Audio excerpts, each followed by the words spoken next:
एक ऐसा नाम जो गेमिंग की दुनिया में कभी बादशाह हुआ करता था, लेकिन आज कई लोगों के लिए शायद बस एक भूली बिसरी याद है, अटारी।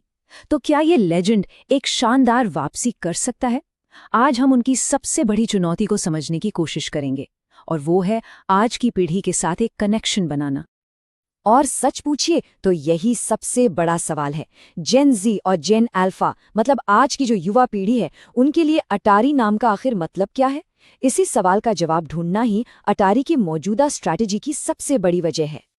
आपने निर्वाण टी शर्ट एनर्जी के बारे में कभी सुना है? ये उस सिचुएशन को कहते हैं जब कोई बैंड निर्वाण का म्यूजिक तो नहीं जानता, लेकिन उनके लोगों वाली टी शर्ट जरूर पहनता है। अटारी की हालत भी ना कुछ ऐसी है। लोगों तो बहुत जाना पहचाना है, लेकिन उनके गेम्स खेलने वाले लोग अब कम ही मिलते हैं। तो सवाल ये है कि अटारी इस मुश्किल से निकल कैसे रहा है? उनका पहला जवाब है नया हार्डवेयर। एक ऐसा हार्डवेयर जो पुरानी और नई दोनों पीढ़ियों को एक साथ लाने के लिए बनाया गया है। अटारी का मकसद सिर्फ पुराने गेमर्स को वापस बुलाना नहीं है, वो पीढ़ियों के बीच एक पुल बनना चाहते हैं। वो एक ऐसी दुनिया इमेजिन कर रहे हैं जहां माता पिता जो खुद अटारी खेलकर बड़े हुए हैं, अपने बच्चों के साथ उन्हीं यादों को दोबारा जी सकें। और इस सपने को हकीकत में बदलने के लिए मैदान में उतारे गए हैं दो नए हार्डवेयर। पहला क्लासिक कंसोल का नया अवतार अटारी 26 प्लस, और दूसरा एक पोर्टेबल हैंडहेल्ड गेम स्टेशन गो। ये दोनों अटारी की वापसी की प्लानिंग के सबसे अहम हथियार हैं। लेकिन यहाँ एक सवाल मन में जरूर आता है।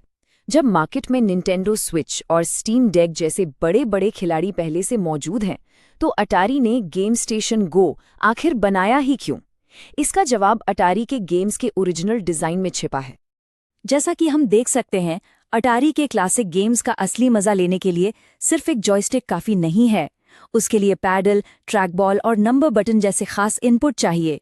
गेम स्टेशन गो में ये सभी 6 अनोखे कंट्रोल दिए गए हैं, ताकि वो असली आर्केड वाला फील मिल सके, जो आज के मॉडर्न कंसोल पर मिलना लगभग नामुमकिन है। चलिए अब हार्डवेयर से एक कदम आगे बढ़ते हैं और अटारी की उस गहरी रणनीति को समझते हैं, जिसके जरिए वो सिर्फ एक जाने पहचाने नाम से बढ़कर लोगों के दिलों में एक खास जगह बनाना चाहते हैं। अटारी के पास ना एक बहुत बड़ा हथियार पहले से ही मौजूद है, और वो है ये आइकॉनिक लोगो। दुनिया में कहीं भी चले जाइए, इसे तुरंत पहचान लिया जाता है।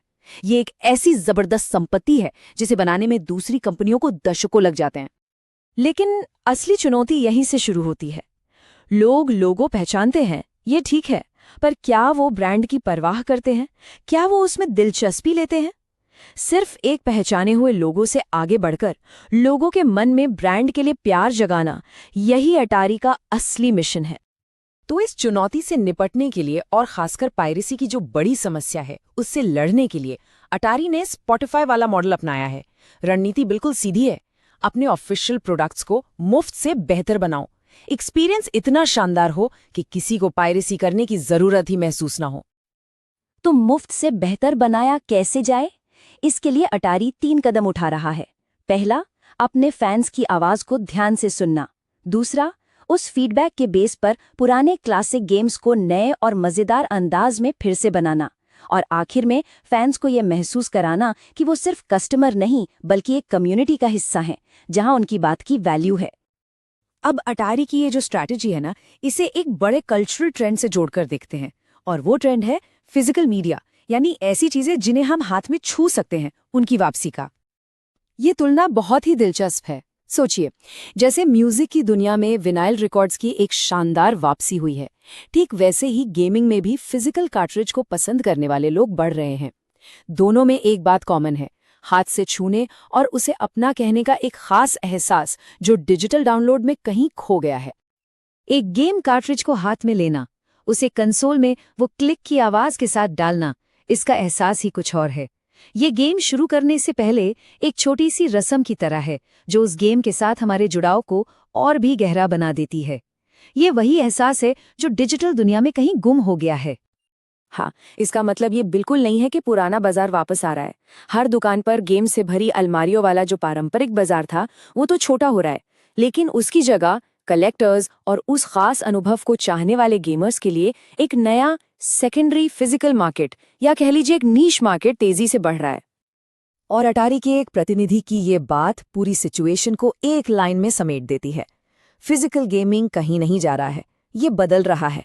ये अब एक मास मार्केट से हटकर उन खास और जुनूनी फैंस के लिए बन रहा है जो इसे सच में पसंद करते हैं। तो हमने अटारी की चुनौतियों को देखा, उनकी स्मार्ट रणनीतियों को समझा। इन सबको मिलाकर देखें तो अटारी का भविष्य आखिर है कैसा? और आखिर में हम इसी एक सवाल पर आके रुकते हैं। क्या अटारी की सबसे बड़ी विरासत, यानी उसका शानदार अतीत, ही उसके भविष्य की चाबी बन सकता है? क्या अपनी सुनहरी यादों में नए इनोवेशन का तड़का लगाकर ये लेजेंडरी ब्रांड एक नई पीढ़ी के दिलों पर भी राज कर पाएगा? खैर, इसका जवाब तो सिर्फ वक्त ही देगा।